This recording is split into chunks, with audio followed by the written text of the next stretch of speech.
के मुअज़्ज़ज़ लोगों ने एक ज़बान होकर कहा था, एक काबा के मुतवल्ली, इस वक्त रूए जमीन पर सबसे ज्यादा पारसा, सबसे ज्यादा तकवे वाली, सबसे ज्यादा शरीफ खातून अगर कोई है तो वो हजरत वहब की बेटी सैयदा आमना है। अल्लाह अल्लाह। इधर हजरत अब्दुल मुत्तलिब अपने खानदान के मुअज़्ज़ज़ लोगों से मशवरा कर रहे हैं, उधर हजरत वहब ने अपनी शरीक हयात से मशवरा किया। मैंने आज जंगल में एक बड़े हसीनो जमील नौजवान को देखा था, अगर वो बंजर जमीन से गुजरता था अल्लाह उसके कदमों की बरकत से बंजर जमीन को हरियाली अता कर देता। ए मेरी शरीक हयात, वो जिधर जिधर से जाता था, जिधर जिधर से गुजरता था, जिन गलियों से गुजरता था, अल्लाह की रहमतों का नुज़ूल होता था। आपकी अहलिया कहती हैं, आपकी ज़ौजा मुकर्रमा कहती हैं, आप कहना क्या चाहते? हजरत वहाब ने कहा, मैं ये चाहता हूं कि मैं अपनी बेटी सैयदा आमिना का निकाह काबा के मुतवल्ली अब्दुल मुत्तलिब के बेटे हजरत अब्दुल्ला से करा दूं। आपकी शरीक हयात ने कहा, मेरे सरताज, ए मेरे शौहर, अब्दुल मुत्तलिब का मकाम देखिए, वो काबा के मुतवल्ली हैं, उनके बेटे हजरत अब्दुल्ला का जवाब नहीं। हम गरीब इंसान हैं, वो बहुत अमीर हैं, हमारा उनका क्या मुकाबला, कोई बराबरी नहीं है। हजरत वहाब बिन अब्द मनाफ कहते हैं, बराबरी हो ना हो मगर मेरी ख्वाहिश, मेरी आरजू, मेरी तमन्ना, मेरी चाहत, मेरी तलब यह है कि मैं अपनी बेटी सैयदा आमना का निकाह हजरत अब्दुल मुत्तलिब के बेटे हजरत अब्दुल्ला से कराऊं। आपने मशवरा किया, अपने एक दोस्त को रिश्ता लेकर हजरत अब्दुल मुत्तलिब के पास भेज दिया। अल मुख्तसर, जब रिश्ता आया तो हजरत अब्दुल मुत्तलिब को जैसी लड़की की तलाश थी वैसी ही सैयदा आमना थी। हजरत अब्दुल मुत्तलिब ने रिश्ता कबूल कर लिया। अल मुख्तसर, शादी की तारीख तय हो गई, दिन तय हो गया, वक्त मुकर्रर कर दिया गया। आज तवज्जो करें, हम अपने लड़कों के लिए रिश्ता देखने के लिए जाते हैं तो कोई कहता है, भाई साहब कोई पार्टी हो तो बताओ, हमें अपने बेटे का रिश्ता करना है। किसी की बेटी है तो बेटी वाला कह रहा है कि भाई कोई पार्टी हो तो बताओ, मुझे अपनी बेटी का रिश्ता करना है। मगर अल्लाह अल्लाह, जहालत का दौर दौरा है, औरतों की उस वक्त समाज में कोई इज्जत नहीं थी। अगर किसी के यहाँ पर बेटी पैदा होती थी तो उसका बाप अपनी बेटी को अपने हाथों से जिंदा कब्र में दबा देता था। ऐसे पुरफितन दौर में हजरत अब्दुल मुत्तलिब की शराफत देखिए, हजरत अब्दुल्ला की शराफत देखिए। किसी तरह की कोई डिमांड नहीं है, किसी जहेज का मुतालबा नहीं है। चंद लोग हजरत अब्दुल्ला की बारात में जाएंगे, तय हो गई, बारातियों के लिए खाने का इंतजाम नहीं, नाश्ते का इंतजाम नहीं। काबा के मुतवल्ली अब्दुल मुत्तलिब ने कह दिया, चंद लोग आएंगे और सिर्फ पानी पिएंगे, उसके बाद हजरत अब्दुल्ला और सैयदा आमना का निकाह कर दिया जाएगा। सुभान अल्लाह। हजरत अब्दुल्ला और सैयदा आमना का निकाह कर दिया जाएगा। तवज्जो मेरी तरफ रखें, मैं आपको कहीं तक ले जाना चाहता हूं।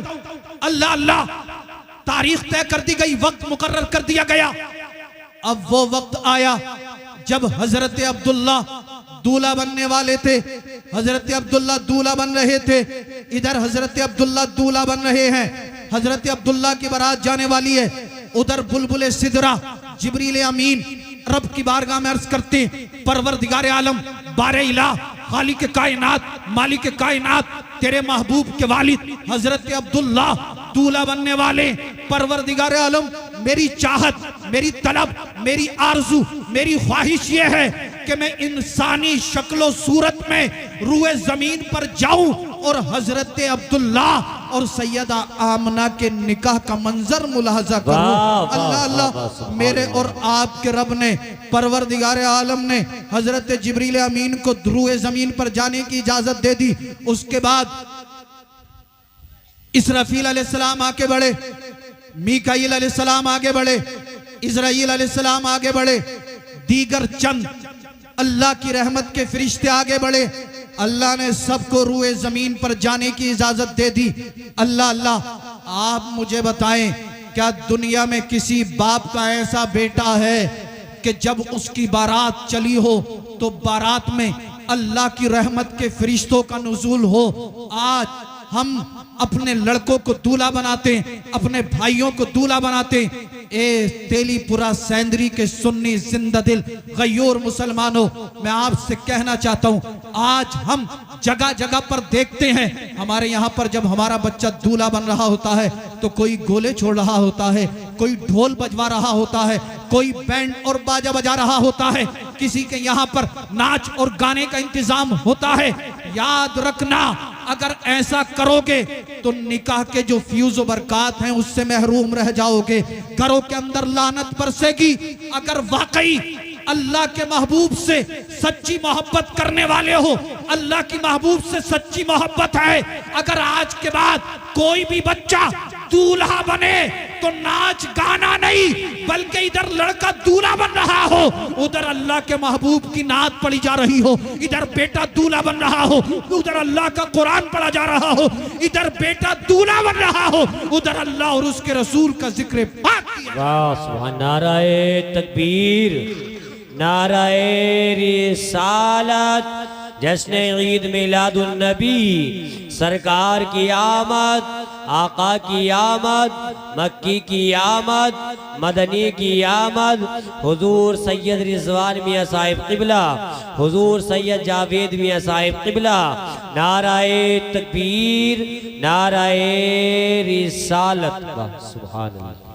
तुझको क्या देंगे शाहे दो सरा पे छोड़ दे, तू है गुलाम उनका, बस उनकी अता पे छोड़ दे। अपनी बख्शिश के बारे में सोचने वाला तू है कौन, ये मुस्तफ़ा का काम है, मुस्तफ़ा पे छोड़ दे। क्या है सुन्नत, क्या है बिदअत, फैसला तो खुद ना कर, ये बरेली के इमाम अहमद रजा पे छोड़ दे। अल्लाह अल्लाह, हजरत अब्दुल्ला दूल्हा बन रहे, अल्लाह की रहमत के फरिश्तों का नुज़ूल हुआ, बारात हजरत वहब बिन अब्द मनाफ के यहाँ पर पहुंची, बारातियों को पानी पिलाया गया। उसके बाद काबा के मुतवल्ली हजरत अब्दुल मुत्तलिब ने निकाह पढ़ाया, निकाह के बाद खुतबा दिया, हजरत वहब ने खुतबा दिया। अल्लाह अल्लाह, रुखसती होने वाली है। हजरत वहब बिन अब्द मनाफ की आंखों में आंसू आ गए, हजरत अब्दुल मुत्तलिब आगे बढ़े, वहब बिन अब्द मनाफ को अपने सीने से लगा लिया, कहा भाई रोते क्यों हो, परेशान क्यों होते हो, आपकी आंखों में आंसू किस लिए है। हजरत वहब बिन अब्द मनाफ कहते हैं, एक काबा के मुतवल्ली ए अब्दुल मुत्तलिब, मेरी बेटी आमिना बड़ी पारसा है, बड़ी नेक सीरत है, मेरी बेटी आमिना के तकवे का आलम यह है कि आज तक मेरी बेटी आमिना ने किसी गैर मर्द को नहीं देखा है, और काबा के मुतवल्ली किसी गैर मर्द ने मेरी बेटी को भी नहीं देखा है। हजरत अब्दुल मुत्तलिब खुश हो गए। हजरत वहब बिन अब्द मनाफ अर्ज करते हैं, एक काबा के मुतवल्ली, मैंने अपनी बेटी को बड़े नाजों से पाला है, मैंने अपनी बेटी की तरबियत बड़े आला तरीके से की है, मैं ये चाहता हूँ मेरी बेटी का आप ख्याल रखना, मेरी बेटी को किसी तरह की कोई परेशानी ना हो। अल मुख्तसर हजरत अब्दुल मुत्तलिब ने वहब बिन अब्द मनाफ को तसल्ली और तशफ़ी दी। सैयदा आमना की डोली उठाई गई, सैयदा आमना हजरत अब्दुल्ला के घर पर आ गई। अब एक भी जुमला मिस मत करना, एक एक जुमले को अपने दिल की तख्ती पर नोट करने की कोशिश करना। अल्लाह अल्लाह, अब सैयदा आमना का बयान मैं आपको सुनाने वाला हूँ। मेरे और आपके पैगंबर की प्यारी वालदा सैयदा तैयबा ताहिरा जाहिदा आबिदा राकिया साजिदा आमिना रदी अल्लाह ताला अन्हा बयान करती हैं, मेरा निकाह हजरत अब्दुल्ला के साथ हुआ, मेरी रुखसती हुई, मैं हजरत अब्दुल्ला के घर आ गई। 3 दिन 3 रातें मैंने हजरत अब्दुल्ला के साथ गुजारे। हजरत अब्दुल्ला से मेरी मुलाकात हुई। 3 दिन में और 3 रातें मैं हजरत अब्दुल्ला के साथ रही। 3 दिन के बाद जब हजरत आमिना अपने मायके वापस आती हैं, हजरत वहब को देखा, हजरत वहब के सीने से लिपट गई, चिमट गई और ज़ारो कतार रोने लगी। हजरत वहब भी रो रहे हैं, सैयदा आमिना भी रो रही है। हजरत वहब ने रोते हुए कहा, ए बेटी, क्या ससुराल में कोई तकलीफ है, क्या ससुराल में कोई परेशानी है, क्या किसी ससुराल वाले ने तुझे कुछ कहा है। सैयदा आमिना अर्ज करती है, ए बाबा, मेरे ससुराल वाले बहुत अच्छे हैं, मुझे कोई तकलीफ नहीं, कोई परेशानी परेशानी नहीं है, किसी तरह की कोई दिक्कत नहीं। हजरत वहब कहते हैं बेटी आमिना, क्या हजरत अब्दुल्ला ने कुछ कह दिया? क्या हजरत अब्दुल्ला ने तुझसे कुछ कहा? सैयदा आमिना कहती है बाबा, हजरत अब्दुल्ला का मयार बहुत आला है, हजरत अब्दुल्ला का तकवा बहुत आला, हजरत अब्दुल्ला सरापा बहुत आला है। ए बाबा, हजरत अब्दुल्ला ने कुछ नहीं कहा। कहा बेटी, क्या तेरे ससुर हजरत अब्दुल मुत्तलिब ने कुछ कह दिया? सैयदा आमिना कहती है नहीं बाबा, हजरत अब्दुल मुत्तलिब ने कुछ नहीं कहा। हजरत वहाब कहते हैं बेटी, फिर रोती क्यों है? इन आंसुओं का सबब क्या है? इसका रीजन क्या है? इसकी वजह क्या है? तो सैयदा आमिना के इस बयान पे कुर्बान जाओ। सैयदा आमिना कहती है बाबा, आज से पहले जब मैं बिस्तर पर जाती थी तो कोई आवाज नहीं आती थी, मगर बाबा जब से हजरत अब्दुल्ला से निकाह हुआ है, हजरत अब्दुल्ला से मेरी मुलाकात हुई है, उसके बाद जब मैं बिस्तर पर जाती हूँ तो बिस्तर से आवाज आती है, अस्सलातु वस्सलामु अलैका या रसूल अल्लाह। वाह वाह सुभान अल्लाह, नाराए तकबीर, नाराए रिसालत, जश्न ईद मिलादुन नबी, सरकार की आमद, आका की आमद, नाराए तकबीर, नाराए रिसालत। वाह सुभान अल्लाह, बहुत अच्छा। सैयदा आमिना रदी अल्लाह ताला अन्हा कहती हैं बाबा, जब से मैं हजरत अब्दुल्ला के घर गई हूँ, हजरत अब्दुल्ला से मेरी मुलाकात हुई है बाबा, उसके बाद जब मैं बिस्तर पर जाती हूँ तो बिस्तर से आवाज आती है, अस्सलातु वस्सलामु अलैका या रसूल अल्लाह सल्लल्लाहु तआला अलैहि वसल्लम। बाबा यहीं तक नहीं, पहले मैं कुएं से पानी लेने जाती थी, किसी तरह की कोई आवाज नहीं आती थी, मगर आज जब मैं कुएं से पानी लेने गई, कुएं से आवाज आई, अस्सलातु वस्सलामु अलैका या रसूल अल्लाह। मैं रास्ते में जा रही थी, कंकर पत्थर शजर और हजर से आवाज आ रही थी, अस्सलातु वस्सलामु अलैका या रसूल अल्लाह। बाबा दरो दीवार से आवाज आ रही थी, अस्सलातु वस्सलामु अलैका या रसूल अल्लाह। मैं समझ नहीं पा रही हूँ मेरे साथ क्या हो रहा है। हजरत वहब ने जब इतना सुना मुस्कुराने लगे। सैयदा आमिना कहती है बाबा, मैं रो रही हूँ और आप मुस्कुरा रहे हो। हजरत वहब बिन अब्द मनाफ कहते हैं बेटी, ये रोने का सबब नहीं है, मुबारक हो हजरत अब्दुल्ला की सुल्ब अतहर में जो नूरे मोहम्मदी जलवगर था वो उनसे मुंतकिल होकर तुम्हारे शिकम अतहर में आ चुका है। आला हजरत पुकार उठे, सुबह तैबा में हुई, पट्टा है बाड़ा नूर का, सदका लेने नूर का, आया है तारा नूर का, मैं गदा तू बादशाह, भर दे प्याला नूर का, नूर दिन दूना तेरा, दे डाल सदका नूर का। और या रसूल अल्लाह, तेरी नस्ले पाक में है, बच्चा बच्चा नूर का, तू है ऐने नूर, तेरा सब घराना नूर। वाह वाह सुभान अल्लाह, सुभान अल्लाह, सुभान अल्लाह, तू है ऐने नूर, तेरा सब घराना नूर का। सैयदा आमिना कहती हैं 3 दिन मैं हजरत अब्दुल्ला के साथ रही, 3 रातें मैंने हजरत अब्दुल्ला के साथ गुजारी। उसके बाद मेरे साथ ऐसा मामला हुआ, बिस्तर के करीब जाती थी, बिस्तर से आवाज आती थी, रास्ते से गुजरती थी, कंकरों पत्थरों से आवाज आती थी। आप कहती हैं कि जब से मेरा बेटा मेरे शिकम अतहर में आया, मुझे कभी कोई तकलीफ नहीं हुई, कभी किसी तरह का कोई दर्द नहीं हुआ, कभी किसी तरह से कोई भारीपन महसूस नहीं हुआ। आम तौर से प्रेग्नेंट होने के बाद, हामला होने के बाद औरतों को जो तरह तरह की तकलीफ का सामना करना पड़ता है, सैयदा आमिना कहती है मुझे कभी कोई तकलीफ नहीं हुई, कोई दर्द नहीं हुआ, कभी भारीपन महसूस नहीं हुआ।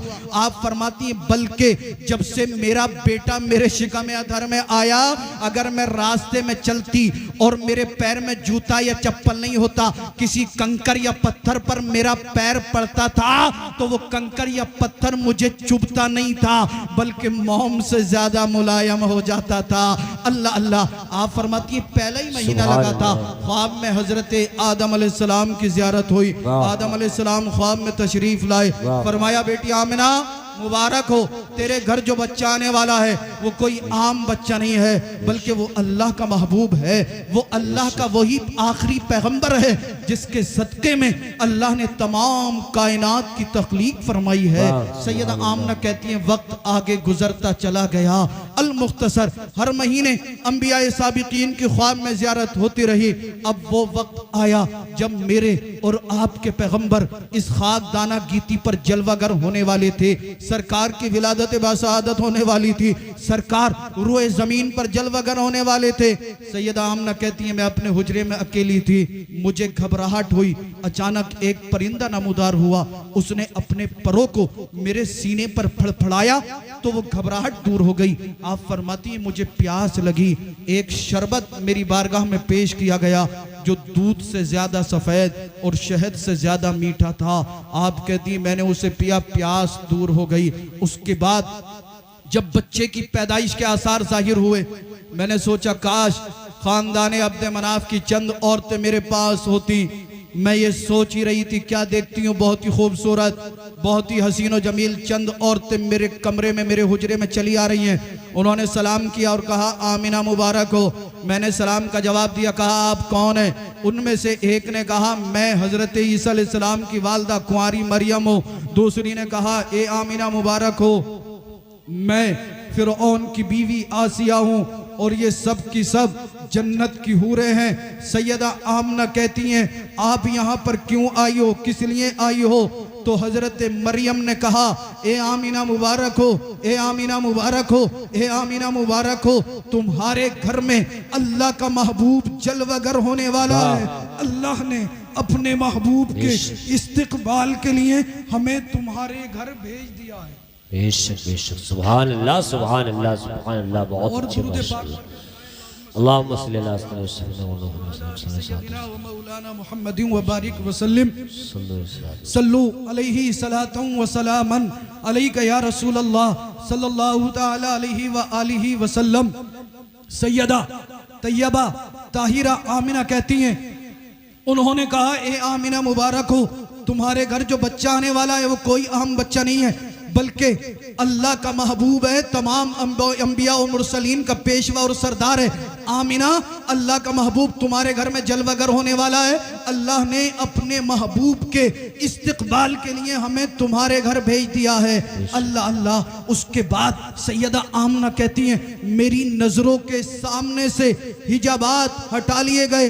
रअयतु सलासता अलमन। सैयदा आमना कहती है मैंने 3 झंडे देखे, एक मशरिक में, दूसरा मगरिब में, तीसरा काबा की छत पर।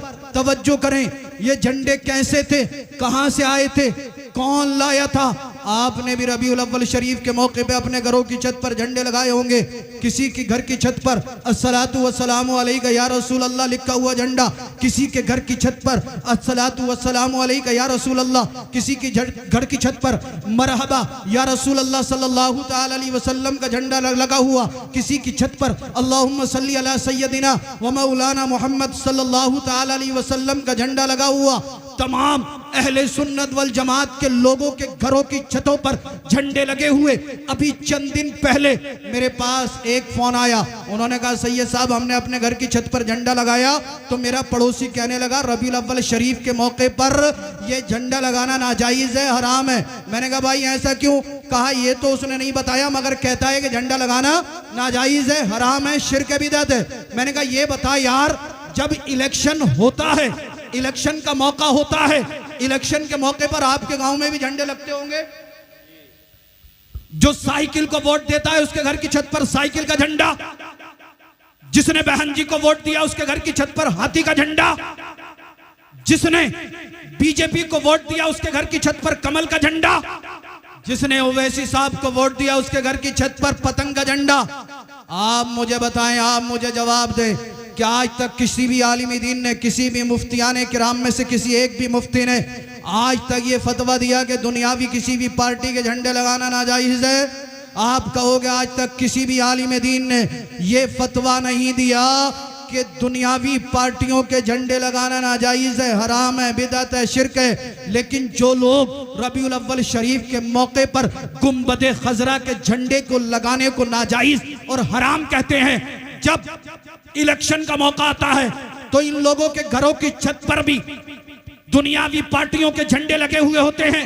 आप गौर करें, तवज्जो फरमाएं, बात वाज़ेह है, जब दुनियावी पार्टियों के झंडे लगाना नाजायज और हराम नहीं है तो फिर जिस झंडे पर सरकार की आमद मरहबा लिखा हो वो झंडा लगाना कैसे नाजायज हो सकता है?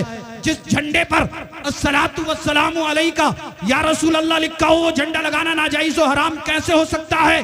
तो सुने, झंडा लगाना नाजायज नहीं, झंडा लगाना शिर्क नहीं, झंडा लगाना हराम नहीं। सैयदा आमना कहती है जब हुजूर की पैदाइश का वक्त करीब हुआ मैंने देखा रअयतु सलासत आलमन, 3 झंडे, एक मशरिक में, दूसरा मगरिब में, तीसरा काबा की छत पर। ये झंडे कैसे थे, कहां से आए थे, कौन लाया था? जवाब मिला हदीस की किताबों में। जब सरकार की आमद का वक्त करीब हुआ रब ने फरमाया ए बुलबुले सिदरा, तवज्जो है, मचल के बोले सुभान अल्लाह और मचल के बोले या रसूल अल्लाह, या रसूल अल्लाह, झूम कर कहते हैं या अली, या अली, या हसन, या हुसैन, या हसन, या हुसैन। सैयदा आमना फरमाती हैं जब हुजूर की विलादत बासआदत का वक्त करीब हुआ मैंने 3 झंडे देखे, एक मशरिक में, एक मगरिब में, तीसरा काबा की छत पर। ये झंडे कैसे थे, कहां से आए थे, कौन लाया था? जवाब मिला हदीस की किताबों में। रब ने फरमाया ए जिब्रील अमीन, जन्नत चला जा, जन्नत से नूर के 3 झंडे ले जा, एक मशरिक में, दूसरा मगरिब में, तीसरा काबा की छत पर नस्ब कर दे और कायनात के अंदर ये ऐलान कर दे, एक कायनात वालों देख लो, इस कायनात के अंदर रब का महबूब जलवागर होने वाला है। इस कायनात में अगर किसी का झंडा लहराएगा तो वो मदीने वाले मुस्तफा की अजमत का झंडा होगा। पता चल गया, मसला वाज़े हो गया। ईद मिलादुन नबी के मौके पर रबीउल अव्वल शरीफ के महीने में घरों की छतों पर झंडे लगाना शिर्क व बिदअत नहीं है बल्कि जिब्रील अलैहिस्सलाम की प्यारी सुन्नत है। सैयदा आमना फिर कहती हैं खरजा मिन्नी नूर, मुझसे नूर निकला और उस नूर से पूरा कमरा रोशन व मुनव्वर हो गया। हत्ता के मैंने मक्कातुल मुकर्रमा की सरजमीन से बसरे के ऊंटों की गर्दनों को देख लिया। यहीं तक नहीं, सैयदा आमना रदी अल्लाह ताला अन्हा फरमाती है जब मेरा बेटा पैदा हुआ, मेरे बेटे की विलादत बासआदत हुई, मुझे तब भी कोई तकलीफ नहीं हुई। सफिया बिनते अब्दुल मुत्तलिब का बयान है, आप कहती हैं जब हुजूर पैदा हुए मैं हुजरे आमना में थी, जब हुजूर को मैंने पैदा होते हुए देखा तो मैं हैरान रह गई। तवज्जो से सुनना, औरतों ने कहा ए सफिया बिनते अब्दुल मुत्तलिब आपके हैरान होने का सबब क्या था? तो हजरत सफिया बिनते अब्दुल मुत्तलिब कहती हैं ए औरतों सुनो, आज से पहले कई बच्चों की मैंने पैदाइश देखी थी मगर जब अल्लाह के महबूब इस दुनिया में आए तो किसी तरह की कोई नजासत नहीं, किसी तरह की कोई गंदगी नहीं, किसी तरह की कोई ब्लीडिंग नहीं। आप फरमाती हैं सरकार पैदा हुए पाको साफ पैदा हुए, नाफ बुरीदा पैदा हुए, खतना शुदा पैदा हुए, गुस्ल दिए हुए थे, अल्लाह अल्लाह बाल बने हुए थे। गोया के सफिया बिनते अब्दुल मुत्तलिब कहेंगी एक कायनात वालों सुन लो, जब सरकार इस दुनिया में आए हैं ऐसा लगता था, ऐसा लगता था, ऐसा लगता था कि रब ने अपने महबूब को कायनात के अंदर दूल्हा बनाकर भेज दिया है। आला हजरत पुकार उठे सुबह तैबा में हुई, बटता है बाड़ा नूर का, सदका लेने नूर का, आया है तारा नूर का, मैं गदा तू बादशाह, भर दे प्याला नूर का, नूर दिन दूना तेरा, ते डाल सदका नूर का, तेरी नस्ले पाक में है, बच्चा बच्चा नूर का, तू है ऐने नूर, तेरा सब घराना नूर का। वाह सुभान अल्लाह, सुभान अल्लाह, बहुत अच्छे माशाअल्लाह। सैयदा आमना कहती है एक बदली आई, उस बादल के टुकड़ों में मैंने घोड़ों के हिनहिनाने की आवाज सुनी, चरिंदों की, परिंदों की आवाजें सुनी। कोई कहने वाला कहता था इन्हें मशरिक़ो मगरिब की सैर कराओ, तमाम मखलूक को इनका हुलिया, इनकी सूरत दिखाओ।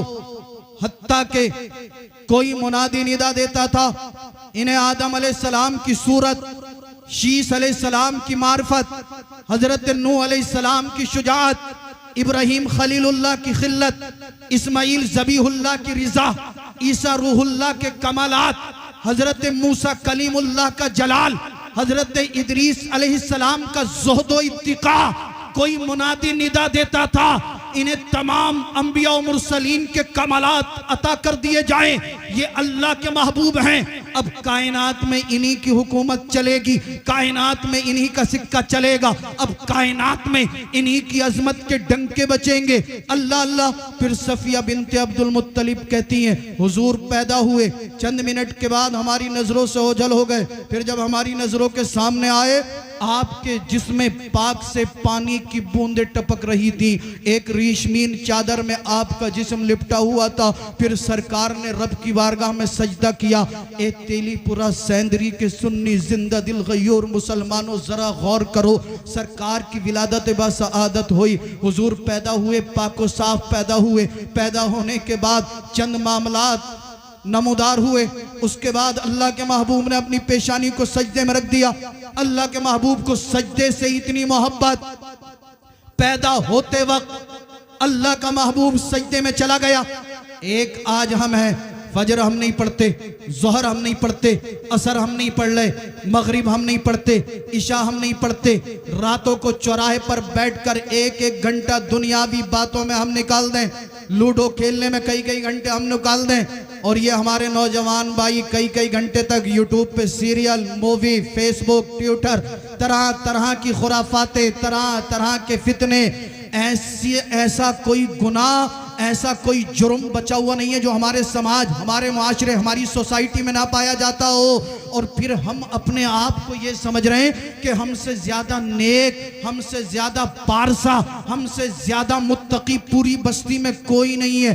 कुरान हम नहीं पढ़ते, दुरूद पाक हम नहीं पढ़ते, अल्लाह का विर्द हम नहीं कर रहे। हमारी माएँ बहनें पर्दे का पास हो लिहाज नहीं, शादी में जाना हो कई कई घंटे मेकअप करती हैं, टाइट लिबास पहनती हैं, गैर मर्दों के सामने घूम रही होती हैं, और फिर परेशानी आती है तो हम कहते हैं हजरत हम तो कोई गुनाह भी नहीं करते, हम तो कोई गुनाह भी ना कर रहे, किसी का दिल भी नहीं दुखा रहे, फिर भी हम परेशान हैं, हमारे घर से बीमारी पीछा नहीं छोड़ रही।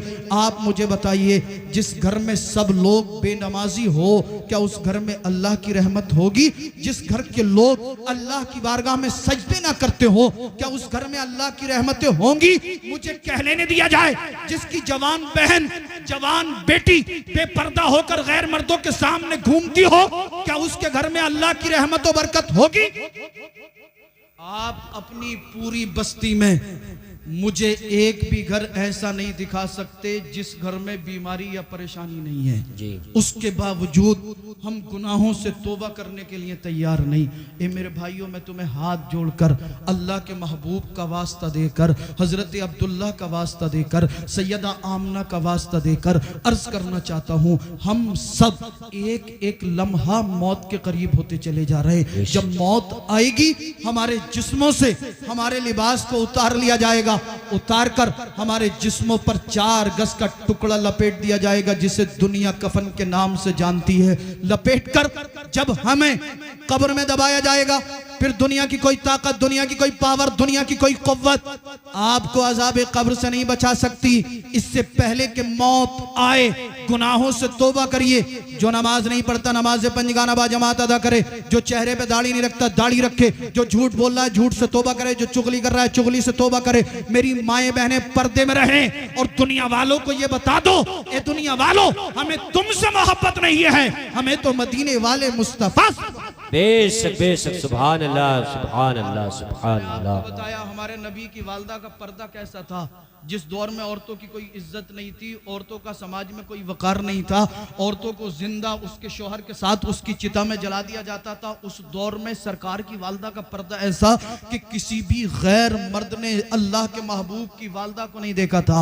आज हमारी माएँ बहनें शादी में जाना हो, अकीके में जाना हो, मंगनी में जाना हो, सुबह ही आईने के सामने खड़ी हो जाएगी और फाउंडेशन के इतने कोट चढ़ाती है, मैं कहने पे मजबूर हो गया, बाज बिल्कुल कल्लो हो, काले तवे से मुकाबला कर रही हो। और जब फाउंडेशन के कोट चढ़ा के निकलती है तो इसके बच्चे कंफ्यूज नजर आते हैं कि या अल्लाह, मेरी अम्मा कल्लो थी, ये भूरी औरत कहां से? जी जी। बात हंसने की नहीं है यार, बात रोने की है। अपने शौहर की मेहनत की कमाई, अपने शौहर की गाड़ी कमाई, इसने अपने मेकअप पे उड़ा दी। जितने फंक्शन में जाएगी उतने सूट इसे अलग अलग चाहिए, और अगर एक फंक्शन में इसे नया सूट नहीं मिला, घर में कोहराम मचा के रख देगी। कोहराम 20 साल तक आप इसकी हर ख्वाहिश पूरी करना। अगर 20 साल के बाद इसकी पसंद का एक सूट आपने नहीं ला के दिया तो कहेगी जिस दिल से इस घर में आई हूं मैंने तो परेशानी देखी है, मैंने तो कभी इस घर के अंदर खुशहाली देखी नहीं। ए मेरी बहनों, तुम्हें अल्लाह के रसूल का वास्ता देकर अर्ज करना चाहता हूं, आप जो फाउंडेशन के कोट चढ़ाकर, हेयर स्टाइल बनाकर, आईब्रो बनाकर, फुल मेकअप करके गैर मर्दों के सामने घूमती हो, घर की खैर व बरकत खत्म हो जाएगी। आओ आओ अपनी जिंदगी के अंदर इनकलाब लाओ। अगर मेरी बहनें, मेरी माएँ ये चाहती हैं कि हमारे घर में बरकत हो, आज के बाद बेपर्दा मत घूमना। आप देख नहीं रहे यार, बात जब आ गई, अभी बरेली के अंदर एक न्यूज देखी होगी आपने, एक मुसलमान की बच्ची होटल के अंदर उसकी लाश मिली, बुर्का अलग पड़ा था, कपड़े अलग पड़े थे, जिस्म बिल्कुल बरहना था, होटल के रूम में उसकी लाश मिली। माज़अल्लाह, अल्लाह अल्लाह, कलेजा दहल गया। कितने वाकयात ऐसे हमारी नजरों के सामने आ रहे हैं। किसी बेटी की लाश रेलवे के प्लेटफॉर्म पर टाट में बंधी हुई उठाई जाती है, किसी बेटी की लाश फ्रिज में पैक करके पॉलीथीन में रख दी जाती है। 36,000 से ज्यादा लड़कियां गालिबन बरेली शरीफ की गैर मुस्लिम लड़कों के साथ अपने घरों को छोड़ चुकी हैं। 36,000 से ज्यादा मुस्लिम बच्चियां गैर मुस्लिम लड़कों के साथ चली गई। इसमें कसूर आपका भी है। ये बेपर्दा होकर निकलती हैं, आप मना नहीं करते। शादियों में हमने देखा ये बेपर्दा घूम रही हैं, हमारे नौजवान चार इधर खड़े, चार इधर खड़े, चार इधर खड़े, अपनी चचेरी, मुमेरी, फुपेरी, खलेरी बहन बेटियों की इज्जतों को तक रहे। एक नौजवान तो मुझसे कह रहा था, सैयद साहब अब तो कुछ लड़के मोबाइल नंबर लिख के जेब में डाल के ले जाते हैं, कहीं मौका भिड़े वहीं पे नंबर आगे बढ़ा दें। गैरत सो गई, हमीयत मर गई। आप मुझे जवाब दें, जब हम खुद अपनी बहन बेटियों की इज्जतों के दुश्मन बन जाएंगे तो हमारी बहनों की इज्जतों की हिफाजत कौन करेगा? जब हम खुद अपनी बेटियों की इज्जतों के दुश्मन बन जाएंगे, हमारी बेटियों की इज्जतों की हिफाजत कौन करेगा? ए मेरे भाइयों, तुम्हें खातून जन्नत का वास्ता, खातून जन्नत की वालदा सैयदा खदीजतुल कुबरा का वास्ता, सैयदा खदीजतुल कुबरा की वालदा सैयदा तैयबा ताहिरा का वास्ता। अगर आप अपने घरों में रहमतें चाहते हैं, बरकतें चाहते हैं, अगर आप अल्लाह के मुकर्रब बंदे बनना चाहते हैं तो अपनी बहन बेटियों को पर्दे में रखिए। शादी का मौका हो, खुशी का मौका हो, अकीके की तकरीब हो, कोई भी खुशी का प्रोग्राम हो, मेरी माएँ बहनें पर्दे में रहें। आप क्या समझोगे? पूछें आप सैयद जावेद मियाँ साहब से, पूछें आप इन उलमा से। आज के इस पुरफितन दौर में अगर आपकी बस्ती में कोई शादी है, इसी शादी में एक बहन एक बेटी पर्दे में रहकर कुरान की तिलावत करे, अल्लाह की बारगाह में रुकू करे, क़याम करे, सुजूद करे, अल्लाह अल्लाह रब की रहमत के फरिश्ते अर्ज करेंगे, परवरदिगार आलम बारे इलाह खालिक कायनात मालिक कायनात, तेलीपुरा की सरजमीन है, शादी का मौका है। मौला इस पुरफितन दौर में तेरी तमाम बंदियां बेपर्दा होकर घूम रही है, परवरदिगारे आलम तेरी तमाम बंदियां बिना पर्दे के गैर मर्दों के सामने अपने जिस्मों की नुमाइश करा रही है। ए मौला, इसी शादी में, इसी बस्ती में, इसी मोहल्ले में तेरी एक बंदी ऐसी है जो तेरे खौफ की वजह से, तेरे महबूब की मोहब्बत की वजह से पर्दे में रहकर कभी कुरान पढ़ती है, कभी दुरूद पाक पढ़ती है, कभी अल्लाहू अल्लाहू का विर्द करती है। रब फरमाएगा, ए फरिश्तों, मैं अपनी इस बंदी से राजी हूँ, मुझे इसका पर्दा पसंद है, मैंने इसके पर्दे की बरकत से इसके घर वालों के तमाम गुनाहों को माफ फरमा। बेशक, सुभान अल्लाह, सुभान अल्लाह। अगर एक बेटी की इज्जत सलामत है तो समझो पूरे समाज की इज्जत सलामत है, पूरे मुआशरे की इज्जत सलामत है। वरना आज आप देख रहे हैं हर तरफ से आवाज आती है, कोई कहता सैयद साहब बड़े परेशान हैं, कोई कहता सैयद साहब घर में से बीमारी पीछे नहीं छोड़ रही, तवज्जो मुझे दें चंद मिनट, मैं आपको समझाने की कोशिश कर रहा हूँ। अल्लाह अल्लाह, सरकार का मिलाद में पढ़ रहा था, मगर मैंने सोचा उसी के ज़िम्न में चंद नासिहाना बातें भी कर ली जाएं। अल्लाह अल्लाह, आप देख रहे हैं आज के इस पुरफितन दौर में तरह तरह के फितने उभर रहे। कोई कहता है हम मुसलमानों के सर काट देंगे, कोई कहता है हम कुरान से 26 आयतें निकाल देंगे, कोई कहता है हम जो है अजानों पर पाबंदी लगा देंगे, कोई कहता है हम मुसलमानों को हिंदुस्तान से भगा देंगे। अभी एक जालिम ने, एक बदबख्त ने, आपने सुना होगा जिसका नाम रामगिरी है, उसने माज़अल्लाह मेरे और आपके पैगंबर को गालियां दी। उसने उम्मुल मोमिनीन सैयदा आयशा सिद्दीक़ा रज़ियल्लाहु ताला अन्हा को गालियां दी। आज हमारी हालत क्या है? अगर हमारे बाप को कोई गाली दे दे, हम घर से डंडा लेके आएंगे और गाली देने वाले का सर फोड़ देंगे। हमारे नबी, हमारे पैगंबर, अल्लाह के महबूब को एक जालिम, एक जाबिर, एक बदबख्त माज़अल्लाह नाज़ेबा कलिमात बोलता है, नाज़ेबा जुमले बोलता है। मेरी गैरत तो ये भी गवारा नहीं देती कि मैं उसके जुमलों को दोहराऊं। मैं आपसे ये नहीं कहता कि आप उसका सर फोड़ दो, मगर मैं आपसे पूछना चाहता हूं, जब आपने सुना कि एक जालिम ने मेरे नबी की शान में गुस्ताखी की है, गालियां दी हैं, तो आपने क्या किया? आपने क्या किया? मैं आपसे पूछना चाहता हूं, आपने उसका क्या जवाब दिया? आप कहोगे सैयद साहब हम क्या जवाब दें, हम क्या कर सकते हैं? तो आप अगर कुछ नहीं कर सकते थे, मैं आपसे कुछ करने के लिए बोल भी नहीं रहा हूं, क्योंकि हमारा मजहब सलामती का, अमन और चैन और सुकून का पैगाम देता है। सरकार आला हजरत से पूछा गया कि हुजूर, ए सरकार आला हजरत, लोग तरह तरह से हमारे नबी की शान में गुस्ताखियां कर रहे हैं, बेअदबियां कर रहे हैं, हमें क्या करना चाहिए?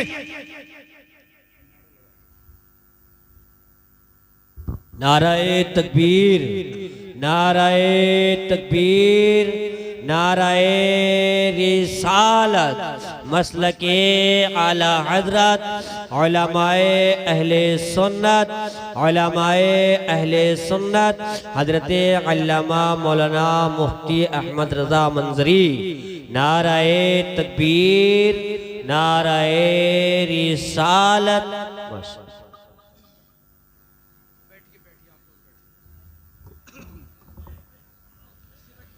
बैठिए बैठिए, आप लोग तशरीफ रखें। आप देख रहे हैं हिंदुस्तान के वो अजीम खतीब जो पूरी दुनिया के अंदर अगर कह दूं तो बेजाना होगा कि अपनी खिताबत से अपनी पहचान बना चुके हैं।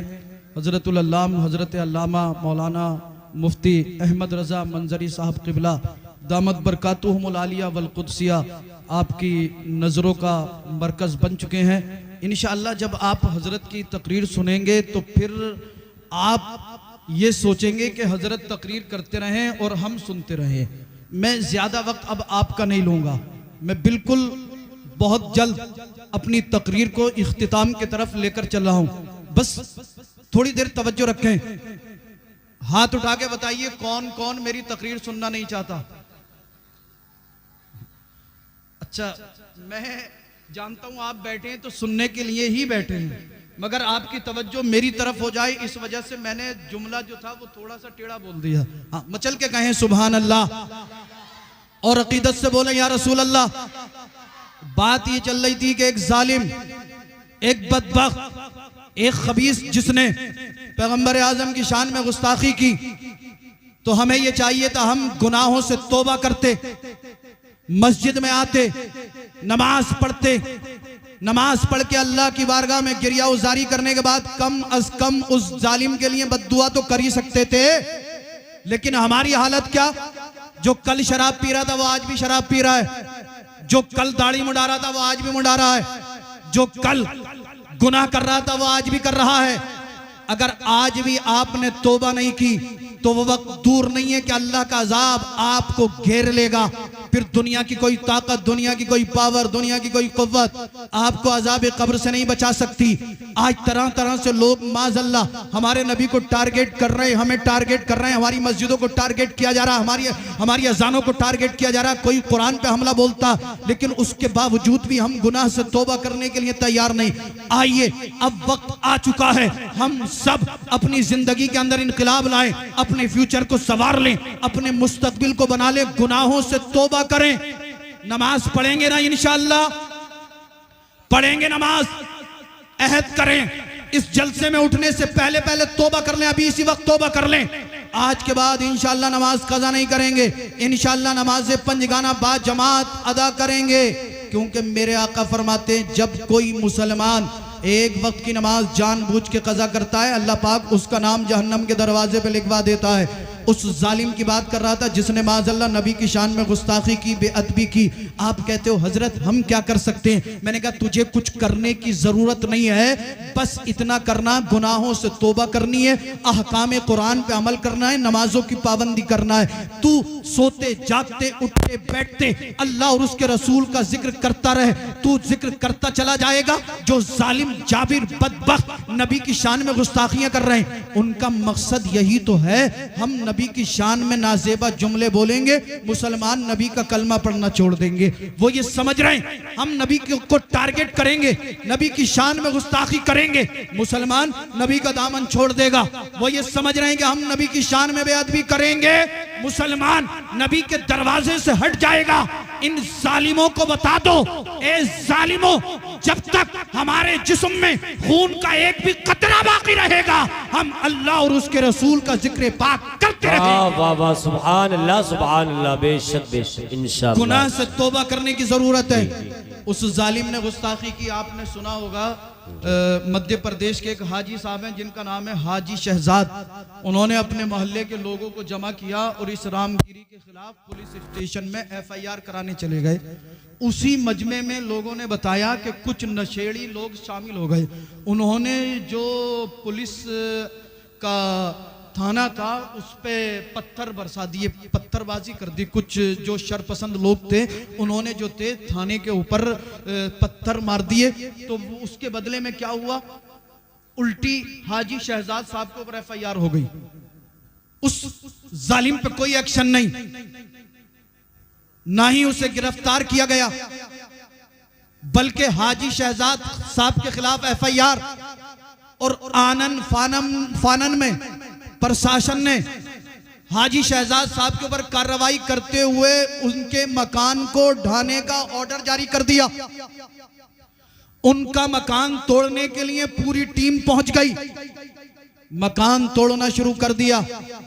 और ये मकान भी कोई छोटा मोटा मकान नहीं था, बल्कि लोगों से पता चला कि 16 करोड़ की लागत से हाजी शहजाद ने इस मकान को बनाया था।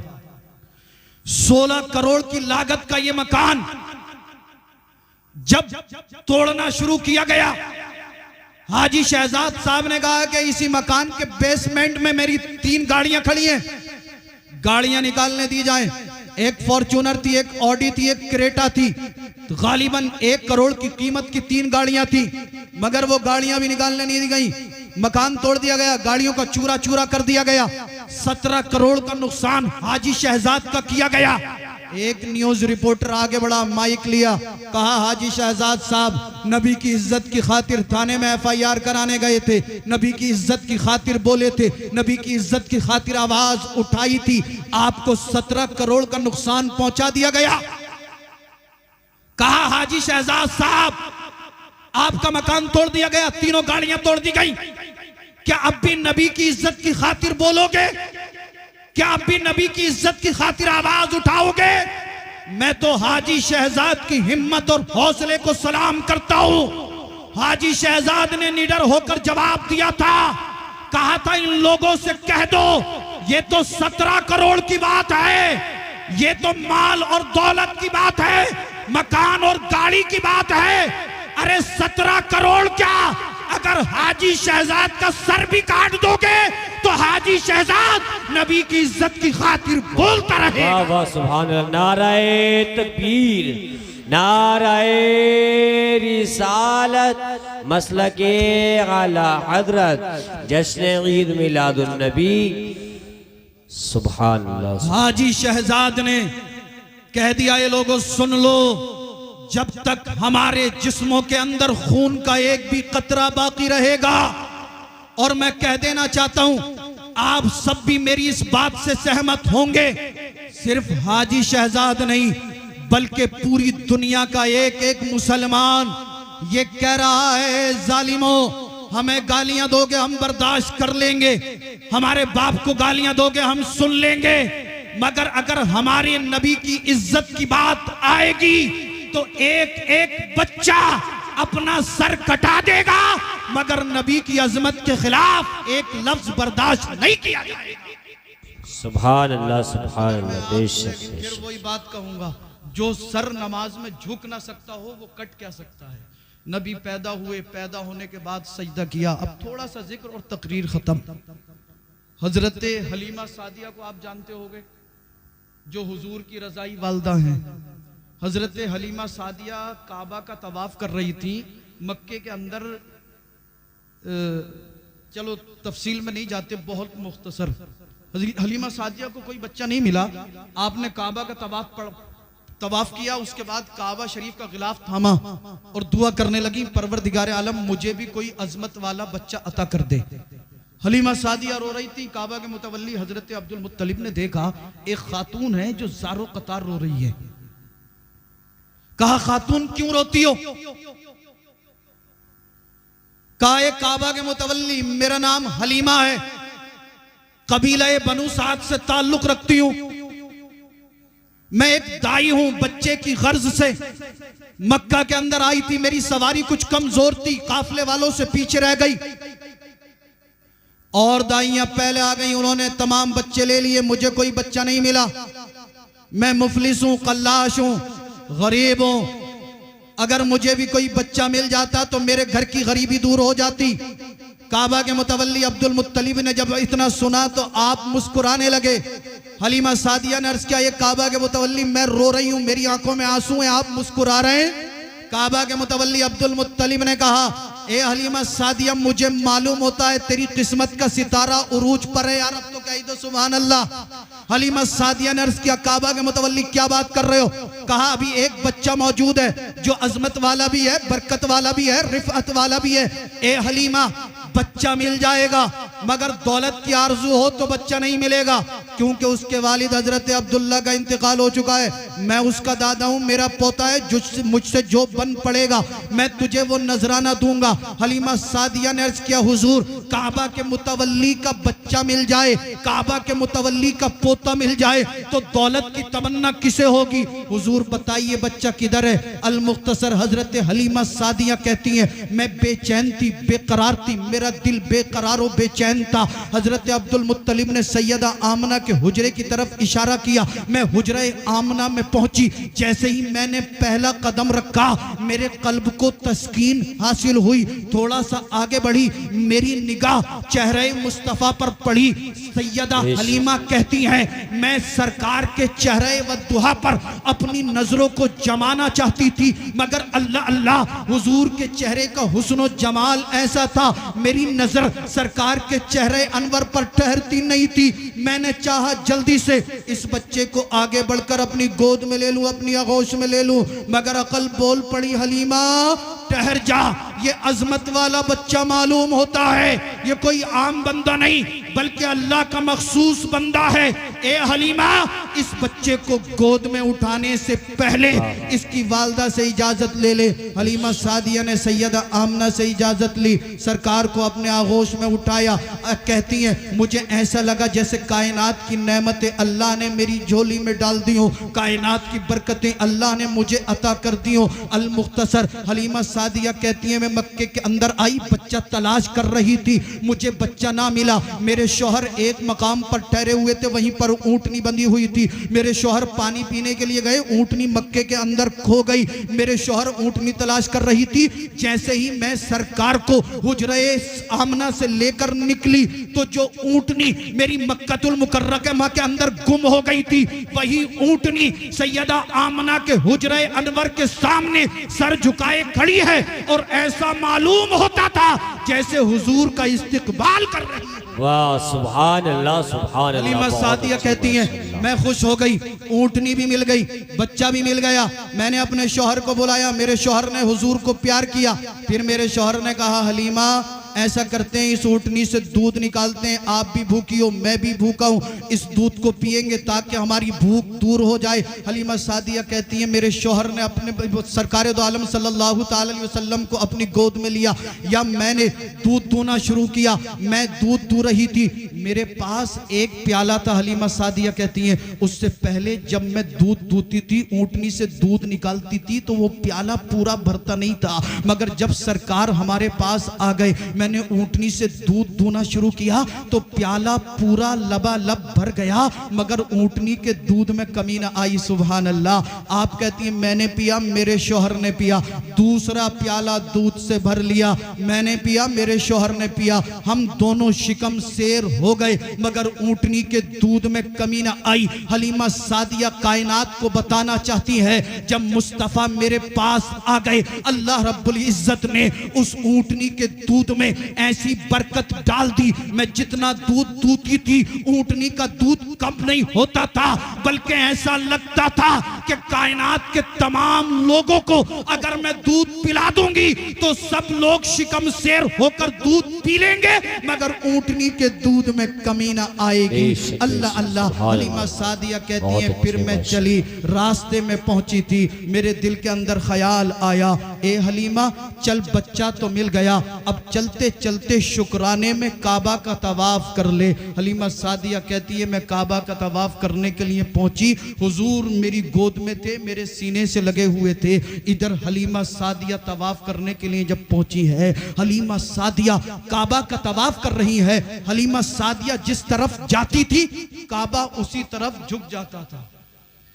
हलीमा सादिया जिस तरफ जाती काबा उसी तरफ झुक जाता। अल्लाह अल्लाह। जितने लोग उस वक्त वहां पर तवाफ कर रहे थे वो ठहर गए।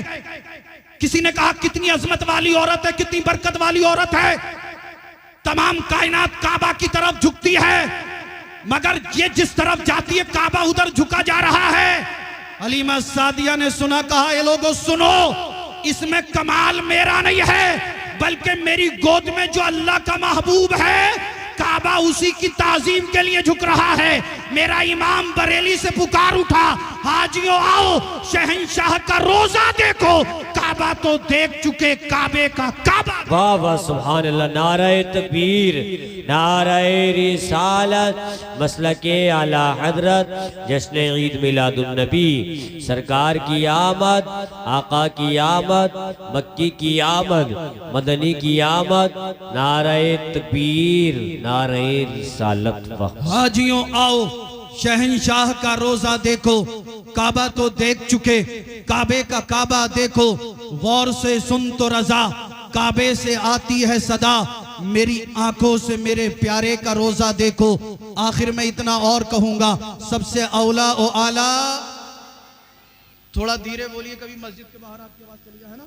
सबसे औला ओ आला, सबसे बाला ओ बाला, अपने मौला का प्यारा, दोनों आलम का दूल्हा, खल्क से औलिया, औलिया से रसूल, रसूलों से आला, सारे अच्छों में अच्छा समझिए जिसे है उस अच्छे से अच्छा, गमज़दों को रजा मुज़्दा दीजिए कि है बेकसों का सहारा हमारा नबी।